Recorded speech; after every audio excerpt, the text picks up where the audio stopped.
It's been a long time coming, but Megaman got an X!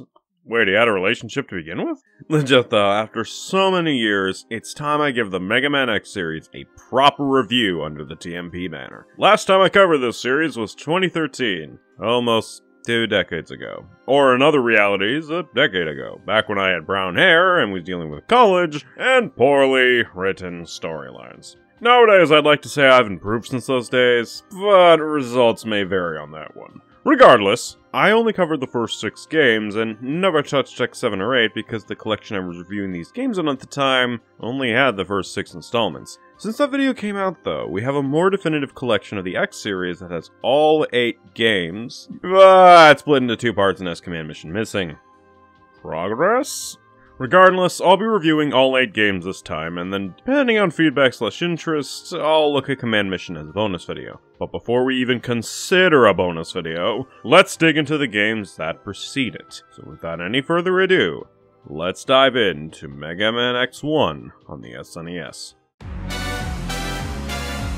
The year is 21XX, a century after the events of the classic Mega Man series. Robotics has heavily advanced forward as now we have machines with human-level intelligence and emotions that go by the name of Reploids. And all this is thanks to Dr. Kane's discovery of Dr. Light's best and final creation, Mega Man X. So basically, X is the origin of all Reploids, since Kane effectively copied his code and design to make the ones we see in the series, save for Zero, but spoiler alert, he's basically just Dr. Wily's creation. Nobody cares! But maybe this was a mistake, because like humans, Reploids can be corrupted and turned evil, referred to as Maverick. As such, the governments of the world, and Kane, create the Maverick Hunters to help the world from these threats. Yeah, the story is a bit deeper than classic Mega Man's, which I like. Though the stories themselves aren't that great as time goes on, but we'll get to that in due time. But yeah, X's story and other factors like gameplay shows that this is a different Mega Man than what we were used to back on the NES, but it's a well-executed/likable different. Also, looking at these specs, hot damn, I think we finally found a way to run Cyberpunk 2077 in 60 frames. But I digress. The story of this game is about X taking on Sigma, the former head of the Maverick Hunters but turned Maverick as time went on, and 8 Mavericks that were formerly helpful Reploids. But as the story goes on, X has to deal with Vile, a Maverick with an absolutely unique design, working for Sigma, who utterly hands your ass back to you on a titanium plate, getting stronger to deal with Vile as well as what evil stands before him, and his best friend Zero sacrificing his life to weaken Vile enough for X to take him down once and for all. Sure, the initial formula of beat up 8 baddies and then Big Bad from classic Mega Man is still present, but this game adds in more of a story, and it's handled pretty well. Well, the opening act ends with you getting your ass kicked and you only survived because of Zero stepping in to save your ass, symbolizing that you need to get stronger in order to stand a chance, and also to repay your friend for saving your life, giving me extra motivation to go out and kick the Maverick's ass. Obviously, it's not the deepest story in the world, but it's a pretty good story for a Mega Man game, and it served as a good base for later games to improve upon in the writing department, or at least conceptually. We'll get to that. Though, speaking of that scene in the opening act, hot damn, the music in this game is fantastic. For the most part, each tune is catchy, well composed on the SNES sound font. The variety of tones in the soundtrack is executed well, ranging from happy-go-lucky like the password screen to the high-octane 16-bit action that is the opening stage, to even the more somber tones like Variable X, Sigma Rebirth. It's just overall a really damn good soundtrack that works for both in-game and outside listening. Easily one of the SNES's highlights in terms of soundtrack, next to Super Metroid and FF6. Speaking of highlights, graphics, pretty good.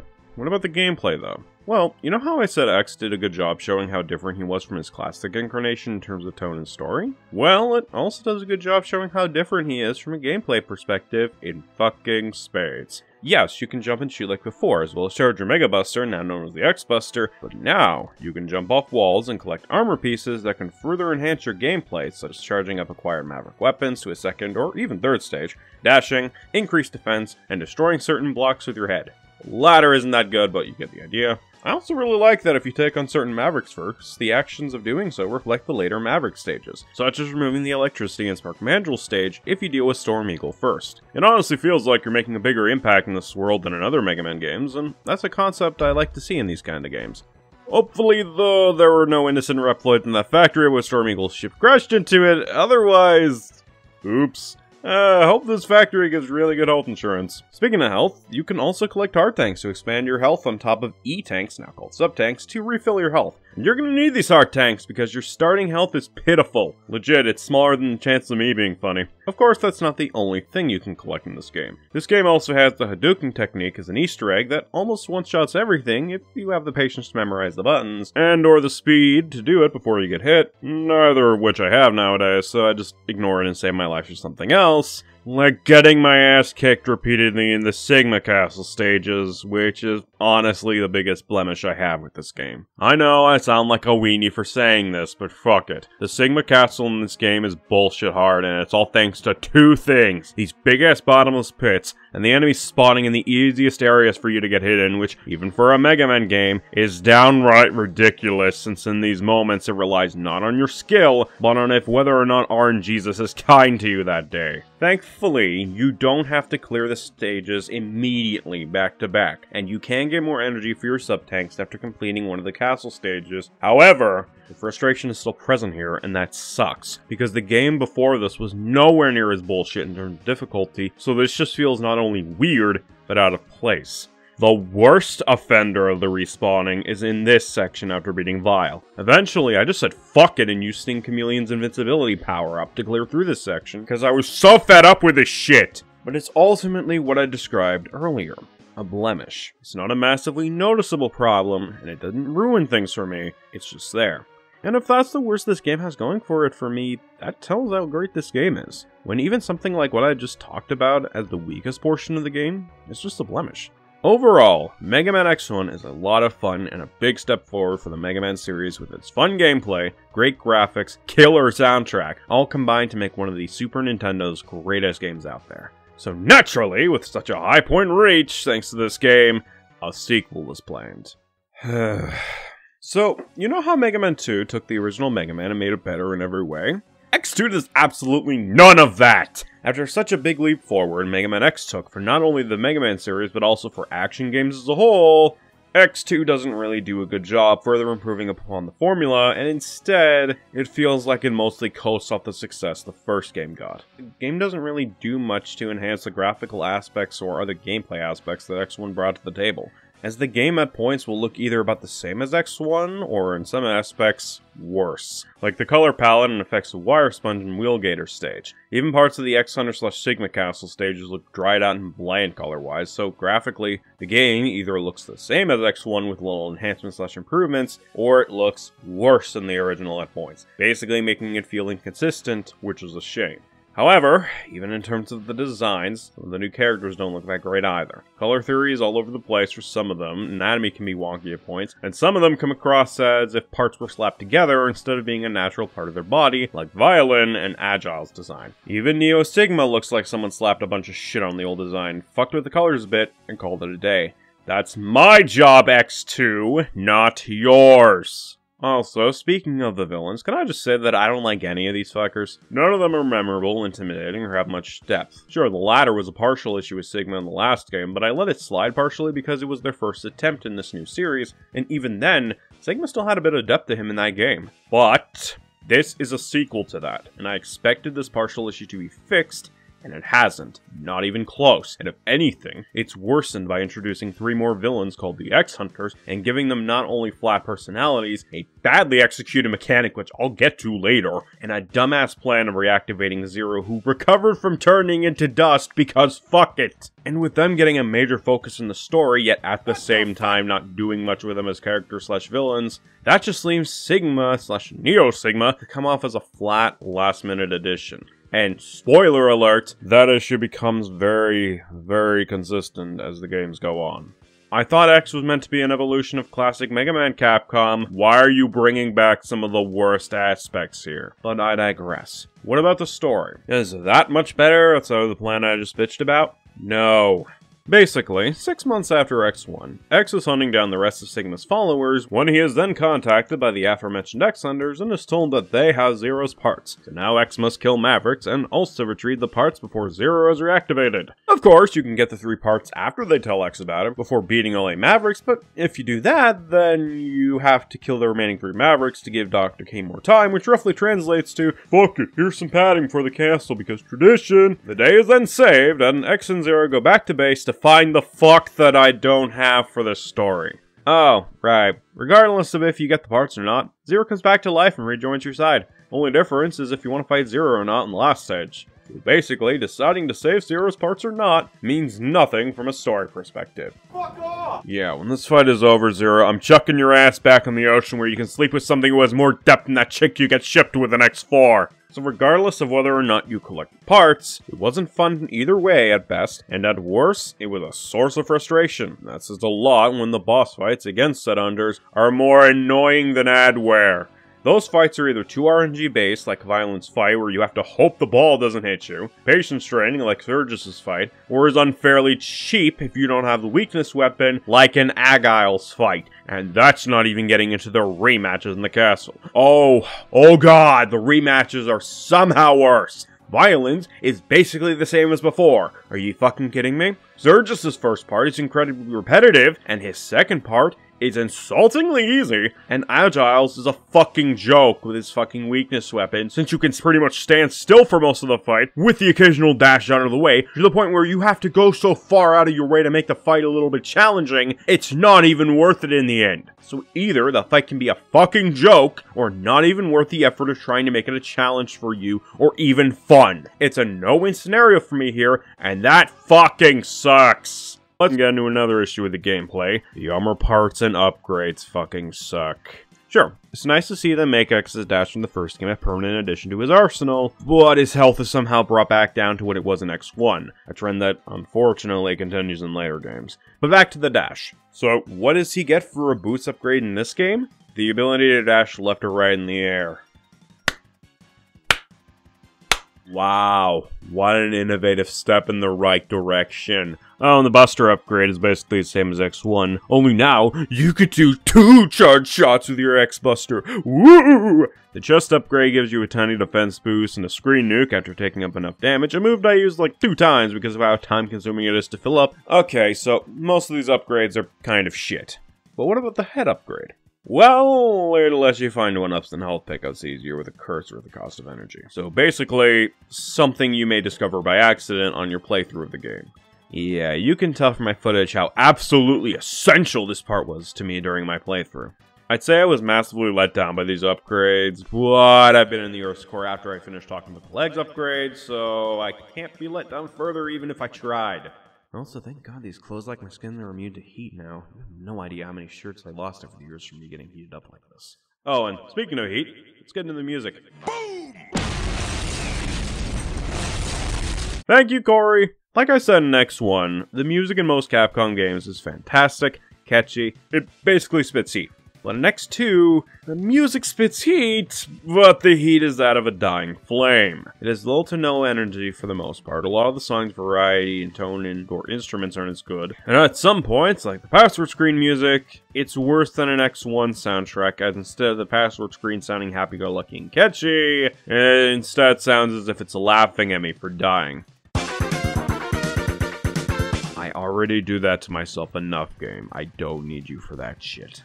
Unlike X1, which got me more so excited to take on the stages and enemies ahead, most of the soundtrack makes me want to fall asleep with its droning melody, slowed down composition almost to the point of fatigue. Needless to say, I'm not a fan. Are there good songs in it? Sure. The opening stage theme certainly slaps, and Zero's theme is pretty good, and contains that energetic excitement that I feel X1 had. But it's buried under so much low energy, tiring and droning melodic schlock that I sometimes forget that they came from this game's soundtrack at points. And the worst part about this to me personally is, with just a few tweaks to the tempo and less of the droning and shit, this soundtrack has, to me, a lot of potential to be good. I say this because one of the later games, X6, remixes one of the songs from this game, the second X Hunter stage, and not only adds in a lot more excitement and energy to the song through the use of more instruments and a faster tempo, but it also reduces the droning melody the original had.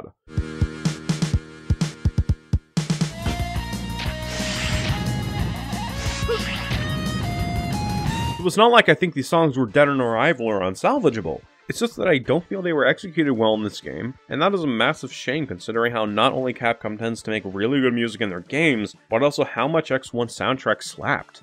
But I digress. Put simply, the music is a massive step down, and I think that's the best way to describe this game overall. No, the game is nowhere near incompetent or bad like Big Rigs or other notoriously bad games that exist out there. But to me, as a sequel, it's a massive disappointment. That said, if you play this before X1 and or start with this game, I'd say it's a fine enough experience from start to finish, and I very much admit that what I find as problems with this game, you may very possibly see as positives or don't take much issue with. And if that's the case, absolutely more power to you, and I'm happy you enjoyed your experience with it. I'm legit serious about that. Now, I welcome differing viewpoints and stuff like this, because it allows me to see stuff I likely wouldn't have seen if I was just going off of my experience. Sure, I could go off the handle and tell people they're wrong for liking this shit, like I did way back in the day, but I'm too old for that shit. Especially over a game that is nowhere near as bad as the aforementioned Big Rigs. It's just a letdown to me. A massive letdown, but it's far from a bad game. And besides, regardless of what I think of the game, it clearly did well enough for them to make another game in the series. So yeah, let's go check that one out next. After going through the disappointment that was X2 for me, it was either going to fall further in quality or get better. And X3 meets in the middle, honestly.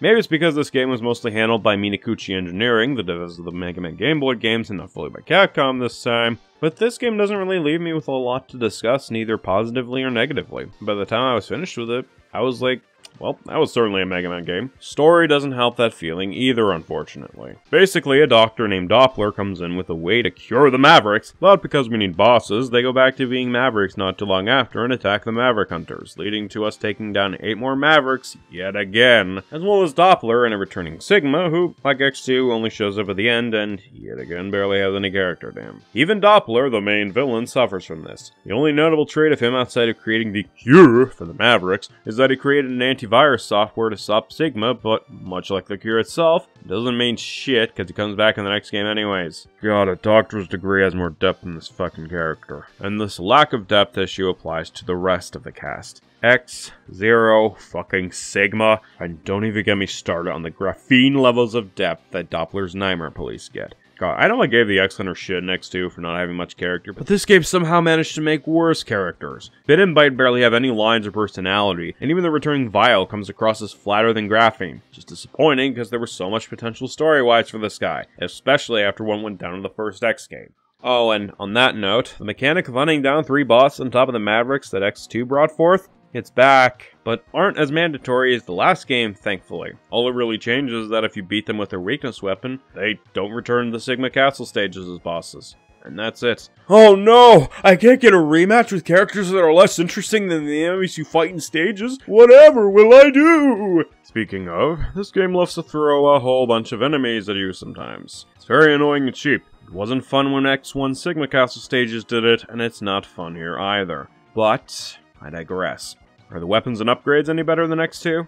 Not really. You have your returning hard tanks and sub tanks, which are whatever. But you also have 4 ride armors you can get in the game, which I used like 2 times and then never touched again. And then you have the armor parts, which are, you got your air dash again, but now you could dash upwards. Such an innovation. The chest upgrade is fine, it reduces the damage again, which is helpful during those sections where they chunk a bunch of enemies at you, but oh man, it doesn't have the Giga attack? That worked like 50% of the time! Arm parts just charge up your buster shit again. It's fine. And then you have the head upgrade, which gives you a map showing where you can get the collectibles you haven't gotten yet, as well as a list on the Maverick selection screen showing what you still need to collect and or anything that you missed in already completed stages. Now, technically, there are 4 additional upgrades to X's armor thanks to these pink tubes you can find in some stages, but they limit you to only 1 of said further upgrades, which is fucking stupid. Like, is this game really impacted by you having all 4 of them? No. Especially because if you ignore the pink tubes and have all the hard tanks / sub tanks, and also have full health in a certain room in Sigma's castle in this game, you get an armor that has all 4 pink tube upgrades, and it's still a balanced experience for the most part. So, what was the point of this shit then? Well, I guess it could be worse. They could just lock all the upgrades away until you get all 4 armor parts. But what Mega Man game would do something as stupid as that? Anyways, what else about this game to talk about? Graphics are about the same as X2 and 1, not much of an improvement there. And the music is slightly less terrible than X2 soundtrack. At least it doesn't have that stupid droning shit in the background that X2 had for whatever reason. It has a nice variety of tones and instruments and executes them decently well, I'd say. A lot more of the soundtrack is catchy and memorable in comparison to X2. It's an overall better comparison than X2, but the soundtrack does have some stingers to it that prevent it from matching X1's soundtrack in terms of quality. And keep in mind, I'm referring to the SNES version of this game, as this is the version the Legacy Collection has. I have listened to the PS1 and Saturn version of the soundtrack, and it's just as good as the SNES version personally. Anyways, back to the stinkers. Neon Tiger's theme is a droning song that gets repetitive real fast. Tunnel Rhino's theme is way too slow for my liking and it makes me want to fall asleep. And even Dr. Light's theme doesn't sound that good, which is unfortunate because the last two games had good themes for this character. And those are just a few examples off the top of my head. Sure, it's still a better soundtrack than the next two, but when it blows hard, preventing it from matching X1's soundtrack in terms of quality. But that's all I gotta say on this game. It exists, and it's certainly a fine game like X2, but it's also a disappointment, and it doesn't leave me with a whole lot in terms of both my memory and as a game as a whole. Hell, I didn't even talk about the fact you can play as Zero in this game, albeit for a few minutes because of how forgettable the execution of this mechanic was. But yeah, much like X2, it's absolutely not a bad game, far from it, and if you start with this game like X2, it's still a fine experience from start to finish, but compared to X1, X3 is another letdown for me, much like X2 was.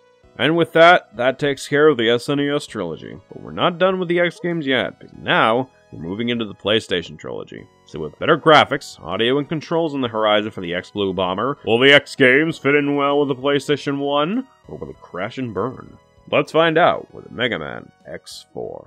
Alright, first X game on the PlayStation, and it starts off with a massively well done first impression. With the exception of its story and characters, this was a big step forward in the right direction for the X series. It's a lot faster than before, the combat's a lot better, and music is a massive step up from X2 and 3, providing a lot more memorable songs, but contain a lot more energy and better compositions. They even managed to fix the issue X3 had when it came to Zero's inclusion gameplay-wise, because now they made a separate story where you can play solely as Zero, and his gameplay trumps X's in spades. He's even faster than X, his combat is more reliant on sword swings and combos, and those feel satisfying and fun to pull off. And his upgrades feel like an extension of Zero's already existing abilities, since, unlike X, you don't need to go to the menu to select the power-up, it can easily be executed with a button combination or with his Giga Attack equivalent, one button.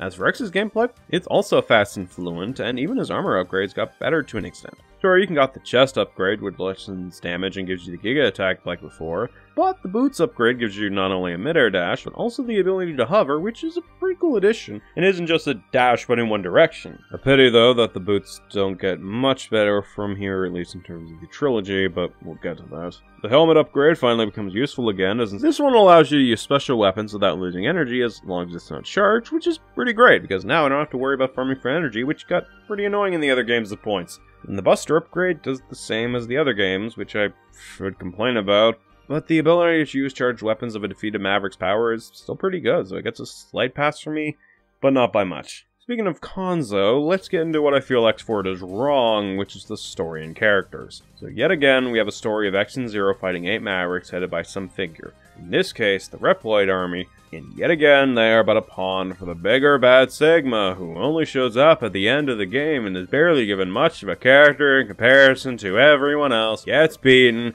and the day is saved again. This formula has been used since X2 and is getting incredibly old. Anyone who's played through these games back to back can likely tell by now that Repliforce is not the big bad, so at this point why even bother with a red herring when you've done this shtick multiple times now? Frankly, it'd be a surprise if one of these games had Sigma as the bad guy throughout the whole game at this point. And do I need to remind you that Sigma is supposed to be the main antagonist of this series, yet he's barely doing anything as said main antagonist. Welcome to our club! Welcome to our club! I know the classic series also did the big bad red herring shtick too, and it got just as repetitive there as it does here. Furthermore, isn't the X series meant to be an evolution of Mega Man? Why are they resorting to cliches from the classic series that got tiresome and bad? Redundancy aside, instead of improving upon these concepts or replacing those cliches with new stuff, especially when those cliches that they are reusing, like the big bad red herring, aren't done well here either, due to how often it's recycled by this point in the X series, and spoilers, will continue to recycle in later X games. Also, how the fuck did Sigma come back after he got an antivirus put in him? Screwed. By this point, it feels like the writers just stopped giving a shit explaining how he keeps coming back even after an antivirus gets shoved into his bald block bastard. Oh, and speaking of different, let's move on to another character I don't like. Or rather, characters. So, X and Zero get an assistant in this game, Double and Iris respectively, and it's implied that Zero and Iris have an interest in each other, but it's not really shown that well, nor do they share much chemistry with each other, which makes the final section of the game less impactful, considering Zero kills Iris, and it's painted as this big emotional scene with Zero questioning what he's fighting for, yet the game doesn't do a good job at all showing how much Iris matters to him outside of vague implications, which could have been easily fixed by giving us scenes with them prior to this game, or during this game, showing that they care about the other to match the level of emotion that Iris' death scene tries to present. But since they didn't do that, here we are. A game expecting me to care about the death of this character, but I feel nothing outside of, oh, that sucks. Because the game itself didn't feel like making Iris much of an interesting character, fleshed out character, nor fleshing out the relationship between her and Zero outside of, "It is implied that they have feelings. We won't show you it, but they have it, guys, totally. Now stop shipping Zero and X." And speaking of X, it's even worse with his story, because who the fuck is Double to X? Nobody. Yet X trusts him anyway, and his death to me is more like, bye, what's your face? And I'm not saying this to be a contrarian, that shit was tiresome in my fucking teenage years. I'm saying this because these two characters are so bland and uninteresting, and yet, the game tries to shove them in as much as they can, but without adding any depth or much to the dynamic of them and the playable characters. Put simply, if these two were a meal, X and Zero's characters would be a steak, while Double and Iris are parsley.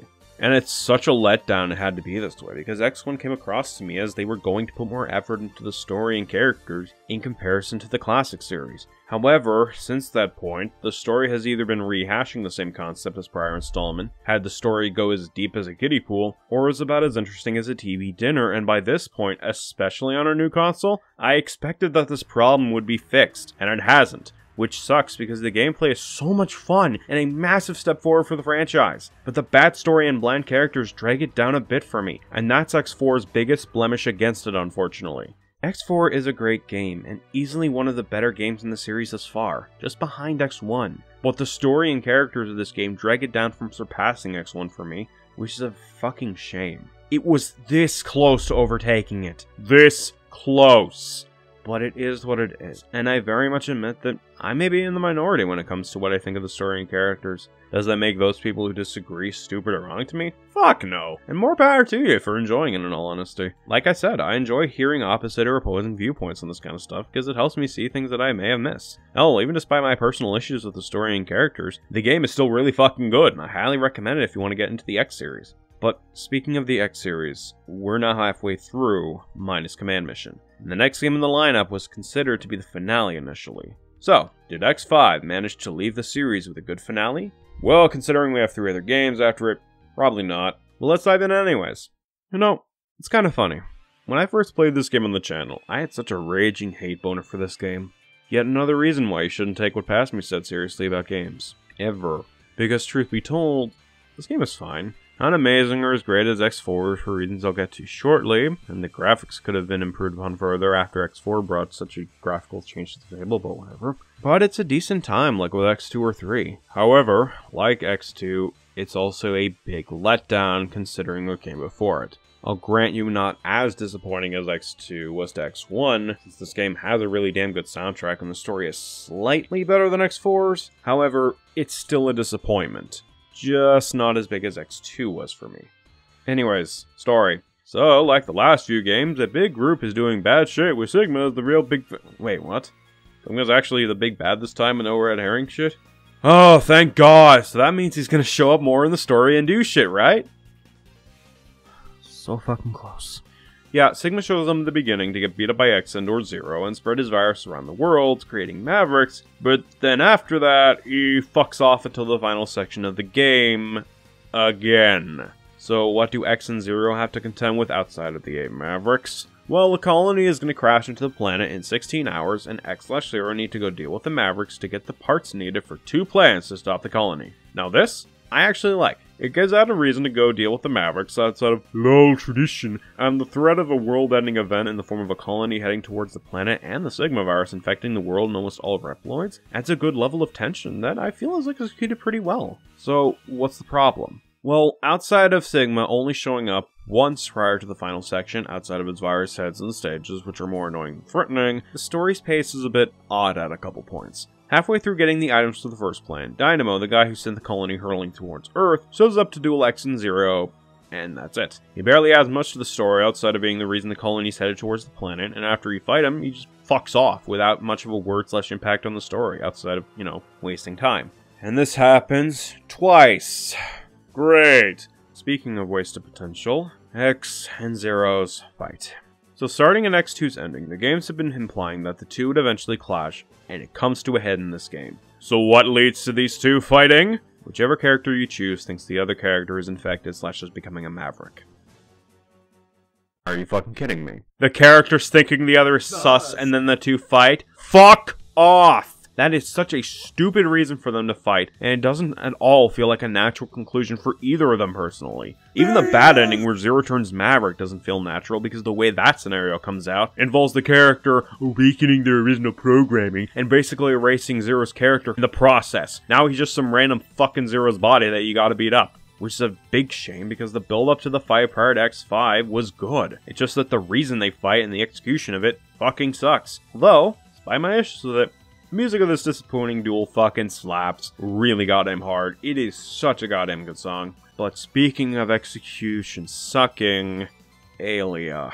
So, X5 introduces a bunch more supporting characters to the Maverick Hunters like what X4 did. However, most of the characters in this game that are introduced aren't that interesting or fleshed out. Alia is the worst of it, because she shows up the most in the game, and what she tells you is so fucking obvious and stupid, it reaches preschool cartoon levels. Yes, Alia, the highway is badly damaged. Did the cracks and rising asphalt give it away? Oh wow, Alia, I never could tell the blue orb was a weak point for the truck. Did the bright color and contrast to everything else give it away? Are you in a sunken ship? No, I'm in the remains of a cave. Yes, I'm in an old sunken ship, Alia. What the fuck gave it away? She peppers the screen with useless and or obvious information, and none of it is important, nor does it flesh out her character outside of her being annoying, and frankly, if I wanted that, I would just watch one of my videos. And frankly, the most disappointing part about it is that Alia does have a decent personality and character. However, that's not until the next game. Why not just do that from the start instead of useless garbage that brings the gameplay of the stages to a screeching halt? Oh, this game has a bunch of cutscenes already. Why not add some more to give more characterization and personality to the new supporting cast? That'd be nice. You know what would also be nice? Not fucking up the armors. Alright, it's time to get into this. In this game, you collect armor parts for 2 armors this time around, but you can't use them until you get all 4 because of security reasons. Fuck off, game. That is so idiotic. But alright, fine.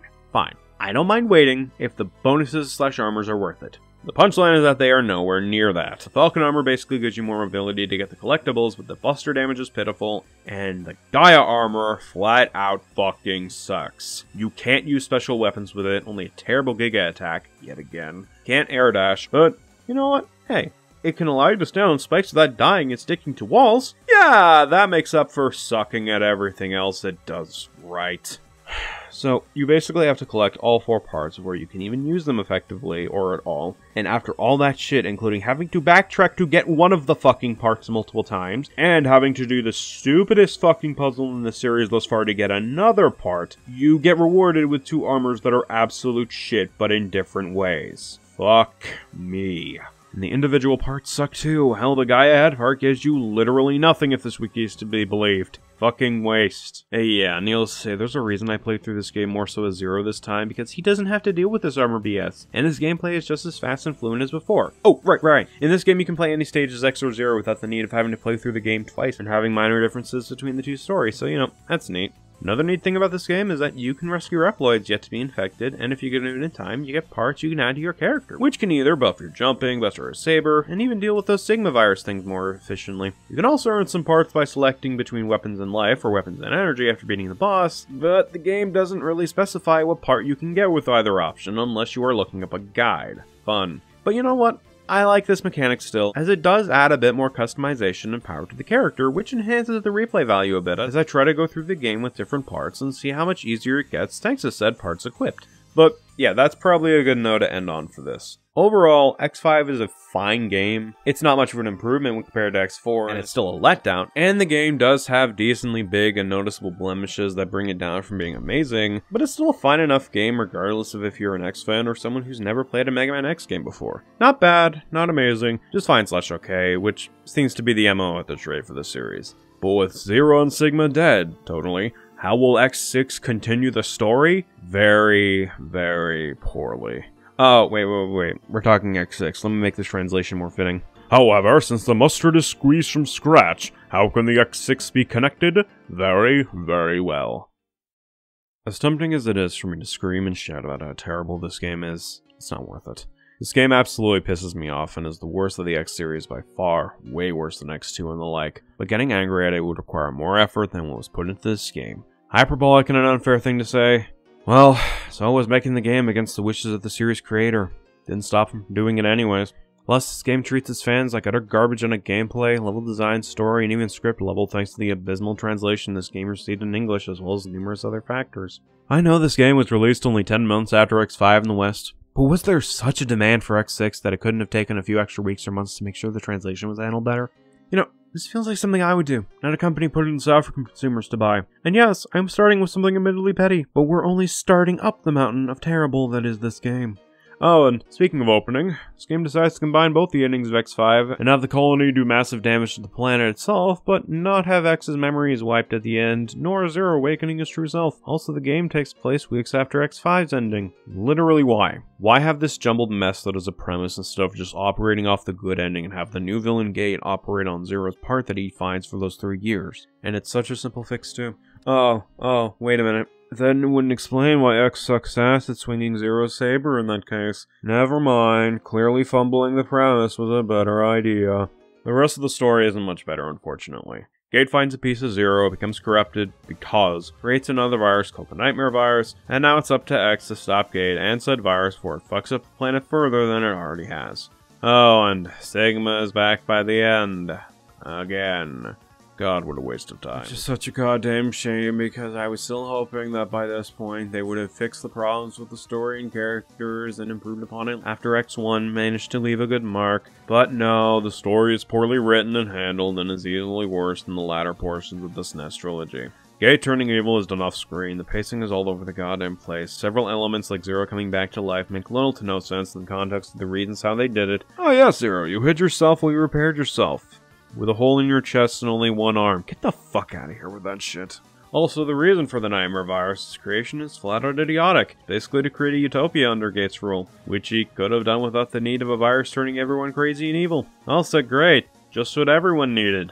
Another virus that could kill them. Oh, and speaking of killing, yeah, the virus basically killed Cygnus's and Douglas's importance in the story because they barely show up or do anything in this game when compared to X5. And Lifesaver just went to get cigarettes or something because he's just fucking gone. Why bring in all these characters in the last game if you're not going to do anything with them? Well, okay, there is Alia, whose dialogue interrupting moments during gameplay are now mostly optional, and also has her backstory established a bit as well as her connection to Gate, which is an interesting touch that helps expand her character a bit. Only I could say the same about X himself.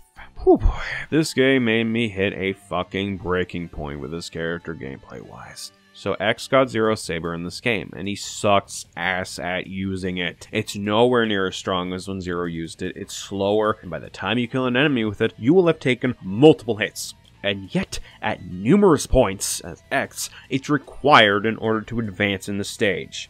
But wait, there's more. The Falcon armor from the last game got nerfed to high fucking hell, removing the ability to dash in any direction and instead only goes left or right. Its buster capabilities are crap like always, since the armor was pretty much designed as more mobile / speedy than powerful. Basically, it's not that fun to use the armor this time around. And again, I never liked this garbage armor to begin with, but still, making it worse was not a good solution either. So, okay, what about armorless X then? Is he much better? No.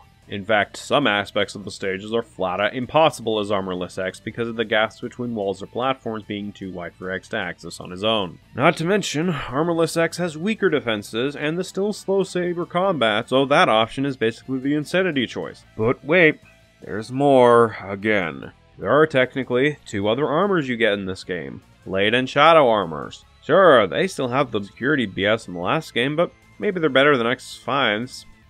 They're not. Blade armor slightly boosts your saber usability at the cost of everything else sucking ass, save for the air dash, which can be charged, but even then it's not that great of a dash. And then there's the shadow armor. Fuck this garbage. Special weapons are disliked like the Gaia armor. The sword is faster and you can stick to walls / walk on spikes. and that's basically it. So put simply, we have Armorless X, which the levels didn't accommodate for at points, Falcon Armor X, who is much worse than his previous incarnation in every way, Blade Armor X, who is basically just die at 0, and Shadow Armor X, who sucks at pretty much everything. Is this a joke? X is the main character of this series, and he gets treated this fucking poorly? Yeah, fuck that. I'm playing a 0 for the rest of this. At least his gameplay was nowhere near as butchered as X's was, and he has the double jump by default now. Hang your head in shame, X, because you absolutely suck in this game. Piss off! On the topic, though, of hanging heads in shame, the parts system sucks this time around, too. So in the last game, you had parts that could increase certain aspects of the characters you chose to play a stage in. Some allowed you more parts to equip than others, but it was handled pretty well there personally. X6 brought it back, and now every character can equip up to 4 parts and a limited part, but you have to be a certain rank to do it. How do you increase the rank? You grab Nightmare Souls, which can be collected from either these things, who, by the way, can possess the Reploids you're trying to save and basically make them unrescuable for the rest of the playthrough if you kill it and then beat the stage, bosses, or the returning Dynamo who will show up in hidden exits after you clear a couple of those. Oh yeah, right, this game brings in secret exits scattered across every stage. First time you go through a secret exit, you deal with Nightmare Zero, and then you get access to Zero as a playable character. Then after you beat Nightmare Zero and go through the exit again, you deal with this waste of space, also allows you a quick way of accessing Gates Fortress if you beat him. And then after beating those two, you get the Dynamo rematches, which you can farm Nightmare Souls off of if you have the right technique. So, okay, how many souls do I need to use all the parts? Can't be that much, right? No. If you want all 5 slots, you need 9,999 souls collected. And the most you can get is 600 from Dynamo, and that's from using the right technique at the right time. So expect to farm a lot. Still not done, by the way, because on top of farming these Nightmare Souls, you also have to deal with the Nightmare Virus in various stages, specifically if they are colored red, but they can also occur in non-red stages too, because they couldn't be bothered to make it only applicable in red-tinted stages. So, how bad are these effects? Well, do you like not being able to see very well? Acid rain, fireballs raining down, surfaces being turned to ice, and many other obstacles that ruin your enjoyment or run through of a stage? No? Well, too bad. Present here, even if the stage isn't highlighted. While I was going through the secret exit of Yanmark's stage to get some missing collectibles, and despite the stage not being tinted as red, I got the darkness effect, making it drastically harder to see where everything was, and I ended up dying a lot because of this. Not because of my lack of skill, but because RNGesus just wasn't with me that day. Jesus, take the wheel. Oh, right, I should mention this. I've been playing these games with Rookie Hunter mode for the sake of time because I'm reviewing 8 of these fucking things, and I just do not have the patience, especially for this piece of crap, to replay these levels again and again and again. Now, some may think that because I have this mode enabled, it's less frustrating and bullshit than regular X6, and unfortunately, they would be wrong. It's slightly more tolerable, but in the sense of regular X6 is like going to get your wisdom teeth pulled, and Rookie Hunter mode is basically the same thing, but they put a numbing agent on your gums first. Lessens the pain a bit, but you're still going to feel a lot of pain. Hell, the fact that I play this on Rookie Hunter mode, say for the Dynamo sections, it's net you 200 extra souls to get you to 600, and still experience this much garbage and bullshit should tell you how bad this game was for me. But I digress. Anything else this game sucks at? Gates Lab and boss fight. Absolutely the worst in the series, and that is saying a lot compared to X2 and 3's castles. So many idiotic mechanics added in, like the collapsing walls, stuff like enemies shoved into so many nooks and crannies is a pain to deal with, auto-scroller sections that make it incredibly tedious to go through, boss fights that are either utter BS like the Nightmare Mother or complete time waster like Hymax, and Gate. Oh boy, Gate. Gate is one of the worst boss fights I've dealt with in a long time. Not because he's too hard, because he's cheap, although that doesn't help.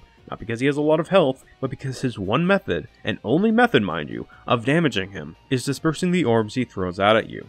And not only can these not even hit Gate sometimes, but depending on what you use to destroy the orbs, it can destroy the debris of said orbs, which is the only thing that does damage to Gate. Also, time for him to shoot these orbs are randomized. Sometimes he will float around and not even shoot them. Other times he will shoot multiple orbs and then you have to wait. Either way, you're stuck waiting.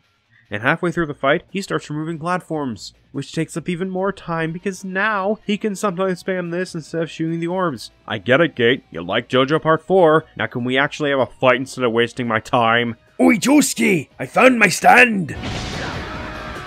Oh, and do I need to mention that if you're not doing this on Rookie Hunter mode, you have to deal with a bottomless pit on top of everything I mentioned? It's like this game just wants to keep digging its grave deeper with all the stupid shit it inserts. And the insulting part about all this, not only is this a huge difficulty spike in comparison to everything before it, not only is this tedious and frustrating, and not only is this executed so fucking poorly, but every other fight after this one is piss easy. Excuse me. You couldn't even be consistent with the spike, you just went back to being normal/easy like it was nothing? Fuck this game. Okay, that's not entirely true. There is one element about this game that I like. Music. It's high-octane, catchy, has a good range of tones and instruments, and handles it very well. It's easily the highlight of this game. Pity though, the best aspect of this game is something that you don't even need to play the fucking game for to experience. But yeah, this game is garbage. Easily the worst of the X series, and possibly one of the worst games I've played in a long time. And it's tempting to blame it on a rushed development, but a good chunk of the X games were yearly releases, and they were either meh or great. Hell, Mega Man 2 of the classic series, one of the best Mega Man games, was released about a year after the first one. The issue here wasn't the rushed dev cycle, it's that what they put into the game was fucking garbage. I hate this game.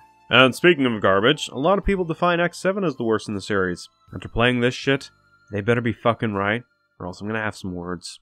At long last, we're finally here. New territory for me in terms of the X series, since I never covered this back when I did the other games. And it's a game that, for so many, marked the downfall of the X series, and one of the leading examples people seem to point to as an example of bad 2D to 3D transitions. So I finally got to play it, and I can honestly agree. X7 was part of the downfall of the X series, but it didn't start with this game, and it didn't even hasten its downfall. It's just another mediocre X game, which is par for the course at this point. Outside of X6, which was just atrocious, I only found X4 and 1 to be great games, while the rest of the series was either a massive disappointment or just okay. And this game fits into the latter for me. Not great, but far from terrible that so many people say this game is. Hell, I ended up doing 2 playthroughs of this game to see if it was recency bias clouding my judgment or not, and I still felt the same. A lot of the issues this game has are issues prevalent in past X titles, and it's not like they're done any worse in this installment for the most part. Bad level design? That was also a thing in X6, 2, and 3. Hell, at least this game's level design feels like it was programmed for all 3 characters unlike X6, which didn't for base X. Bad Maverick design? Also not a new thing, as shown with stuff like Wire Sponge, Ground Scarapic, a good chunk of the X3 Mavericks, and even X4 had a couple stinkers like Web Spider and Slash Beast. The game treats X like shit? Literally the last game did this too, and subjectively did it worse, as my rant in X6 showcased. It's also why I didn't mind not playing as him in this game, because he sucks so hard in X6 I didn't trust Capcom with making him good in this game. But for the record, I did play as him on the second playthrough, and he's fine. Plus, it was a lot easier for me to get the Reploids this time when compared to X6, so I was able to unlock X around the halfway point on my first playthrough, and I didn't start putting upgrades on them until my second playthrough, so that I could get the full experience playing as X in this game, and like I said earlier, he's fine. Not really anything of note, definitely not worth hunting the required number of Reploids for, but he was better than how he was in X6. Not by a whole lot, but it was something. Sure, I can understand the frustration of not playing as X, especially since he's on the cover, but I honestly didn't care since, like I said earlier, X6 turned me away from playing as X in this series because of how hard they fold the ball, but like I said, I can understand the frustration. I just don't share it. Anyways, back on topic. Bad voice acting? Not new either, as shown with X4. Now, this doesn't excuse this game from having the issues I mentioned. Of course not. But the point I'm trying to make is that a lot of these issues I see thrown towards this game are issues I noticed in earlier installments, and sometimes I've done worse in said earlier installments. Yet from what I see, it's this game that gets the most flack from the community. I'm sorry, but I don't get it. But I digress. Let's get into the usual shit. So, X7 takes place a decent amount of time after X6, and basically undergoes a lot of the damage done to the planet in the last 2 games off screen. Great. X is retired from being a Maverick hunter in favor of trying more peaceful means, and Maverick activity is on the rise, leading to a new group popping in to deal with a threat known as Red Alert. But one of its members, Axel, leaves this group after seeing it get too reckless and destructive, and Red Alert's leader, Red, wants him back. Yes, we have gone from saving the world from a virus to basically a gang war. I would be more annoyed at this, but a majority of the other games had meh stupid stories, so it's kind of expected at this point. Still a disappointment though. Oh, and speaking of disappointing, music. Like I said, Capcom usually knocks it out of the park with their soundtracks, but this one just isn't hitting it with me, which is unfortunate. A lot of the songs feel low energy, droning, boring, and repetitive, which is a shame considering the last 2 games had really damn good songs. But it is what it is. Let's get into the gameplay. Zero control's fine. Sure, his combat's a little bit slower, but definitely not as slow as X's was in the last game, and it was still fun to control the character for the most part. I already went over X, so I'm not going to repeat myself there, so that just leaves Axel, the new character. Unlike Zero, who prioritizes sword-based combat, Axel utilizes guns similar to X to an extent, and a lock-on mechanic which works okay. Not anything spectacular though. In addition, he copied the appearance and ability of enemies that are of his size and humanoid if you use the special button, which is honestly pretty cool, and makes for some honestly interesting puzzles if you're going for the collectibles this game has to offer. But yeah, X's gameplay was just fine. Let's see, what else? Final boss sucks. Oh, and Sigma's back. What a shock, I know. Alright. I'll address the three-dimensional elephant in the room. This game made the jump to 3D, but it also uses 2D sections. And for the 3D section, it's a bit jank at points, but I was able to get used to it as time went on, and honestly, it was just okay for me. Yes, it can and should have been used better, but it's not the worst 3D section I've dealt with when it comes to these Studio 3D games. It's not N64 Castlevania, thank fuck. But yeah, it was fine, albeit jank at points, and that also applies to the camera. Actually, that might be the best way to describe this game to me. It can absolutely be jank at points, but it's ultimately fine at the end of the day, and I disagree with the notion that this game basically played a major part in killing the franchise. Largely because a lot of the faults this game had, minus the 3D, were things I saw in older games as well, and in some cases, like X6, done much worse in those games than X7. No, it's far from great or good, but it's also not a terrible game either. If anything, I'd almost equate it to a booster shot. Feels weird at first, but then that weirdness passes and you don't feel any different. Not better, not worse, just the same. Now, obviously, I wouldn't recommend this as anyone's first Mega Man game. God fucking no. But it's just as mediocre as the later sections of the SNES trilogy, or even X5. At least the modern re-release of this game, and not the PlayStation 2 original, because, oh boy, load times are faster in this re-release than before, and that is a massive goddamn godsend. To me, X7 is just barely above X2 in terms of rankings, and X2 is above X6 massively in terms of my rankings, because X6 is downright incompetent from start to finish that actively hates you, especially if you are a fan of X's character. X7 can be pretty dull at points, but it feels like a lot more effort and care was put into this game than X6 was. That is also why I view X6 as the worst of the X series, because at least X7 tries to make its new things work to a decent extent. X6 can't even do that. Alright, one more game to go outside of Command Mission, and it's also new territory for me. So let's finish off this massive video by going over Megaman X8. Screw it, it's the last one for this video. I'm 22 pages into the script, I'm just going to cut out the middle person and get straight into the game. So, X8's story continues the Maverick Wars, and noticing the continuing carnage, the remaining humans decide to run to the moon instead of trying to sort out the problem using a space elevator called the Jacob Project. So they adopted the deadbeat dad design of handling tough things. Speaking of dead, Sigma's back again. Moving on.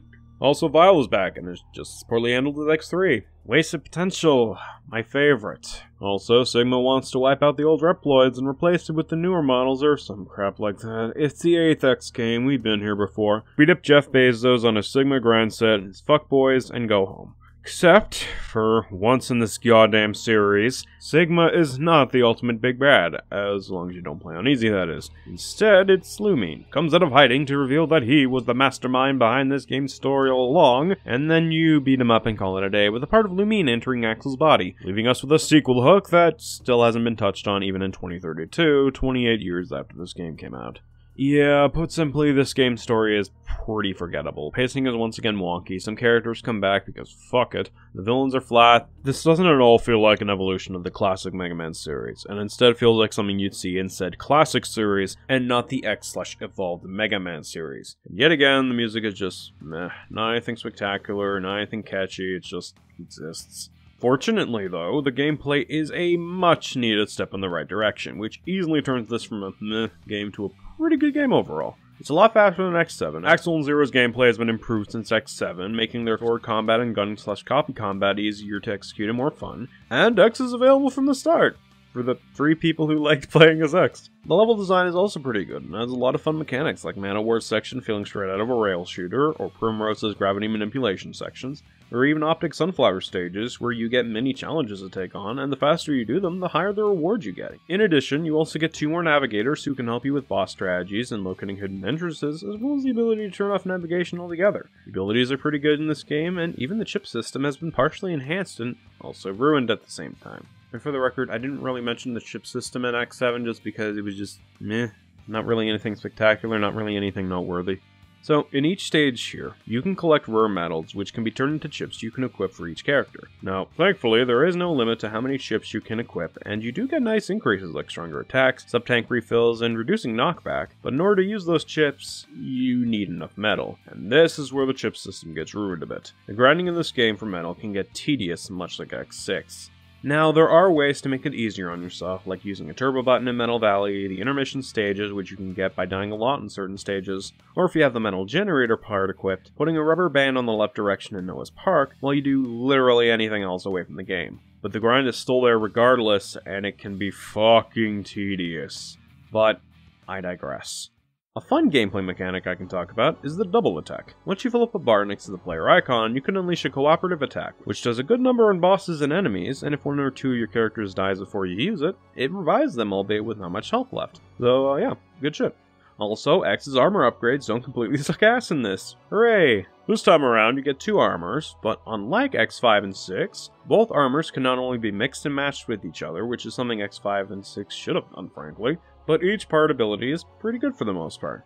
But yeah, that's really all I gotta say on this game. Story-wise, it fucking sucks ass, but the gameplay is a lot of fun, addicting, and rewarding, albeit with some janky points like grinding, so if you like your games with more gameplay than story, X8 is a must-have. Otherwise, you'll still get some enjoyment from this game, you just have to skip or deal with the weak-ass story to get to it. Still though, I had a good time with this game despite those hiccups, and would call it a good enough game, placing it under X1 and 4 easily, but at the same time, I would put X8 easily above 2, 3, 5, 6, and 7 in fucking spades. But regardless of what I think of the game, X8 marked the end of the X series, with only the new games being re-releases of the first 8 games. Now, some people blame X7 for the death of the series, others blame it on the worsening quality in sales, but for me, here's my hypothesis. As I've kind of hinted at from the start, after X1, I feel that Capcom has coasted off the success of the game, instead of making improvements to the formula like Final Fantasy did for the most part with its follow-up installments, and then the same happened with X4 on the PlayStation. Had these games been given either more time or more refinements/enhancements to the X formula instead of feeling like more of the same, I think it's very much possible the X series would still be going decently to this day. But with a franchise/side series that only had 3 great games to me, and the rest are either meh or bad, I think that may be the reason the X series is currently in the ground waiting for an X9 or even a revival that isn't a gacha/mobile game. Maybe one day Megaman X will get the Megaman 11 treatment and have a new installment, and if that day does come, I hope they work on improving the formula of the X series instead of giving us more of the same with barely anything new to it. But until that day comes, it's time for the X series to rest once more. Christ, that was a lot of games. Like I said, I might do a bonus video on Command Mission if you're interested in me talking about it, but for now, I need a break. So until we meet again, I'm David Grimm, and thank you for watching.